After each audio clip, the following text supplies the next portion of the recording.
Hello friends, good evening, happy Makar Sankranti. আমি একটু বসে পড়লাম কারণ কিছু কথা এবার তো বলতেই হয়। একটা কমিউনিটি পোস্ট অলরেডি অনেকেই পড়ে নিয়েছে, তো আমিও পড়লাম। কিছু লোকের ভিডিও দেখার পরেই আমি কমিউনিটি পোস্টটা গিয়ে দেখলাম। তো ম্যাডাম, এতদিন কি আপনি মানে কি মানে কানে কোনো প্রবলেম হচ্ছিল না? সরি, কানে প্রবলেম, হ্যাঁ, কানে কি কোনো প্রবলেম হচ্ছিল যে আপনি কি কিছুই শুনতে পাননি? হঠাৎ করে হঠাৎ এরকম জেগে উঠলেন। এতদিন যে একটা মহিলাকে, মহিলাই বলবো, হ্যাঁ, 24-25 বছর বয়স হোক আর যাই হোক, একটা মেয়েকে বা মহিলাকে, তাকে এই 1.5 বছর ধরে কি যে বলা হয়নি সেটাই মানে গুণে ভাবতে হয়। তার চরিত্রে এত রকম দাগ লাগানো থেকে, তার ফ্যামিলিকে টানা থেকে, যে জন্য আমরা মানে আসতে বাধ্য হয়েছিলাম যে আর নিতে পারছি না। একটা মেয়েকে, তার ঠিক আছে, তার পারিবারিক একটা ঝামেলা বা কোনো কারণের জন্য, হুম, যেহেতু আপনি কাউকে এখানে ক্লায়েন্ট বলে ধরে নিয়েছিলেন, সেহেতু তার যেহেতু মানে এগেনস্টে আছে, তো এই জন্য তার জন্য আপনার কোনো রকম প্রতিবাদ, কোনো রকম কিছু আমরা পেলাম না। আপনি এখন হঠাৎ করে কমিউনিটিতে লিখছেন যে তাকে কাটাছেঁড়া করা যাবে না।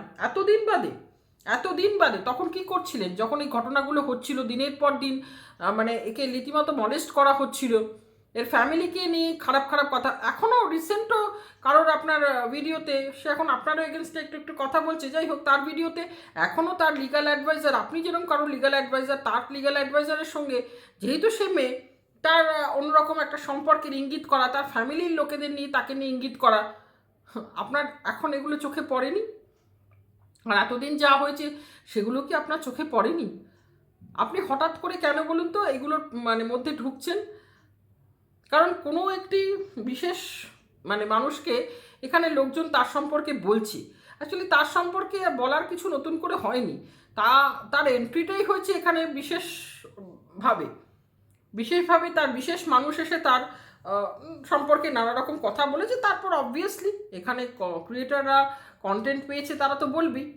তা এতদিন বাদে একটা মানে বাড়ির কেচ্ছা, প্রথম কথা হচ্ছে আপনার ক্লায়েন্ট, হ্যাঁ, সেদিন রাতের অন্ধকারে তার বাবা মাকে নিয়ে, তার বাচ্চাকে নিয়ে পুলিশের ফোনের ভয়ে, মানে পুলিশের ফোন বারবার আসছিল যে বাচ্চাটাকে দিয়ে যাও, সেটা থেকে পালাতে কোথাও রাতের অন্ধকারে লুকিয়ে সেখান থেকে পুরো মানে ইউটিউববাসীকে জানায় যে তার বইয়ের কিছু ব্যাপার, এবং তারপর থেকে শুরু হয় তার বইয়ের মানে পার্সোনাল থেকে পার্সোনাল চ্যাট রিভিল থেকে শুরু করে তার বউকে রীতিমতো হাটে বাজারে বিক্রি করা, যাকে বলে, সেসব যখন হচ্ছিল আপনি কোথায় ছিলেন? আর ক্রিয়েটাররা তখন যখন এই মেয়েটিকে নিয়ে মানে যা নয় তাই, মানে বলে না, হাতের কাছে পেলে শুধু কিলচর ঘুষি লাথি মানে মারার যে সুখটা, সেটা তারা মুখ দিয়ে করে গেছে। তখন কোথায় ছিলেন আপনি? 1.5 বছর ধরে কি ঘুম মানে আপনার কানে কোনো প্রবলেম হচ্ছিল, আপনি তখন শুনতে পারেননি? আর আজকে এসব বলছেন? আচ্ছা শুনুন, এইখানে আপনি যে গুটি কটে ক্রিয়েটারকে চেনেন না, তারা ইউটিউবের এই মানে চোখে দেখা যায় না এরকম একটা অংশ। ইউটিউবের কি কি চলবে না চলবে, ইউটিউবের আন্ডারে যারা কাজ করে ইউটিউব সেটা বুঝে নেবে। এখানে আপনি হঠাৎ করে এসে এখানে আইন আদালত সব নিয়ে ঢুকে পড়ছেন, আমি ব্যাপারটা ঠিক বুঝতে পারছি না।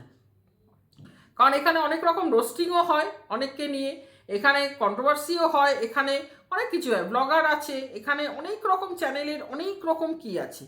তা আপনাকে হঠাৎ ইউটিউব কি এখানকার প্রিন্সিপাল হিসেবে পোস্টটা দিল নাকি যে ইউটিউবে কে কীরকম ধরনের ভিডিও করবে আপনি সেটা দেখাশোনা করবে, আইনের পথ সেখান থেকে যদি কেউ বেআইনি কিছু মূলক ভিডিও করে আপনি তার বিরুদ্ধে যাবেন? এই পোস্টটা কবে থেকে আপনাকে ইউটিউব থেকে এরকম কোনো ঘোষণা তো আসেনি যে আপনাকে অ্যাপয়েন্ট করা হয়েছে যে আপনি এখানে ক্রিয়েটারদের ভিডিও আইনসম্মত ভিডিও হচ্ছে কিনা সেটা দেখবেন। কেস কেস কেস কেস, কি কেস? আপনি যা কিছু বললে একটা বলছেন কেস করে দেবো তার এগেনস্টে। কেসটা কি আমাদের দেশে এতটাই মানে মানে মানে ছেলে খেলার বিষয় হয়ে গেছে নাকি? আপনি কি কেসটাকে এখানে ছেলে খেলার বিষয় করেছেন? মানে এখন কেস শুনলে লোকে এখানে হাসছে। মানে আপনার এতদিন কিছু মানে কোনোভাবেই আপনার কোনো রিয়াকশান হলো না, একটা মেয়েকে নিয়ে যে এত কিছু বলা হলো এই হলো, হঠাৎ করে আপনার মনে হলো যে না, এখানে এরকমভাবে কাটাছেড়া পারিবারিক কেচ্ছা। আমরা তো বরাবর বলে এসেছি, আমরা তো বরাবর বলে এসেছি, আপনার ক্লায়েন্টকেই আমরা আঙুলটা এই জন্য তুলেছি, কারণ আপনার ক্লায়েন্ট প্রথম এসে পারিবারিক কেচ্ছা এখানে বিক্রি করেছে।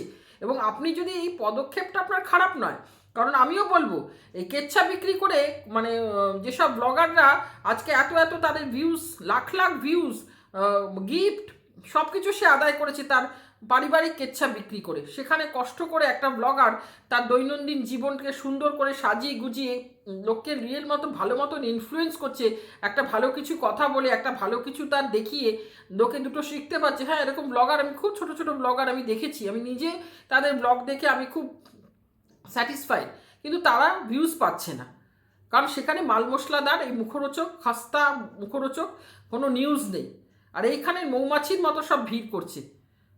তো আপনি কি বলবেন তাহলে?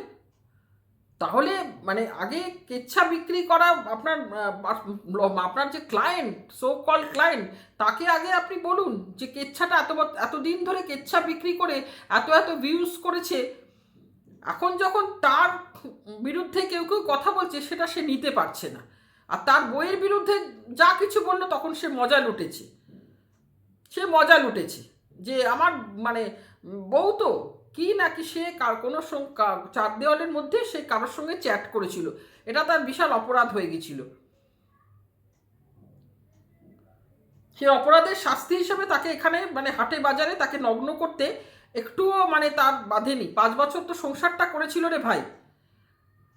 আর আজকে আমরা খুব ভালোই বুঝতে পারছি কেন তারা তো গায়ে লাগছে অন্য কোনো মেয়েকে মানে তার সঙ্গে জুড়ে দিয়ে বা তার সম্পর্কে কিছু কথাবার্তা বলা হয়েছে। তো লোকে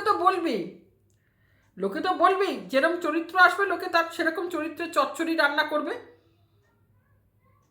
চরিত্রে যেরকম আসবে, আপনার ক্লায়েন্ট তার বই ছিল তার বউ পরকিয়া করেছে, চ্যাট করেছে, সেই চ্যাট আপনিও এরকম করে করে দেখিয়েছেন, কতগুলো চ্যাট করেছি আপনি এরকম মোবাইল খুলে খুলে দেখিয়েছেন। সেটা কি সেদিন আপনার ঠিক ছিল? আপনার মতন একজন জ্ঞানী গুণী মানুষ এত আইন বোঝেন, তার কি উচিত ছিল তার চ্যাটগুলোকে এরকম মোবাইলে দেখানো যে কতগুলো চ্যাট হয়েছে? তাকে নিয়ে যে যখন সবাই বলছে সেটা নিয়ে আপনি লাইভেও বেশ সেটাকে উৎসাহ দিচ্ছেন। সে কার বাড়িতে দুটো ফ্রাইড রাইস খেয়ে এসছে সেটা নিয়েও আপনি কথা বলেছেন। আপনাকে আর কি বলবো? সুতরাং নিজেকে না আপনি দিন দিন এখানে হাসির পাত্র করে তুলছেন। আপনি কোনো প্রিন্সিপাল নন এখানকার।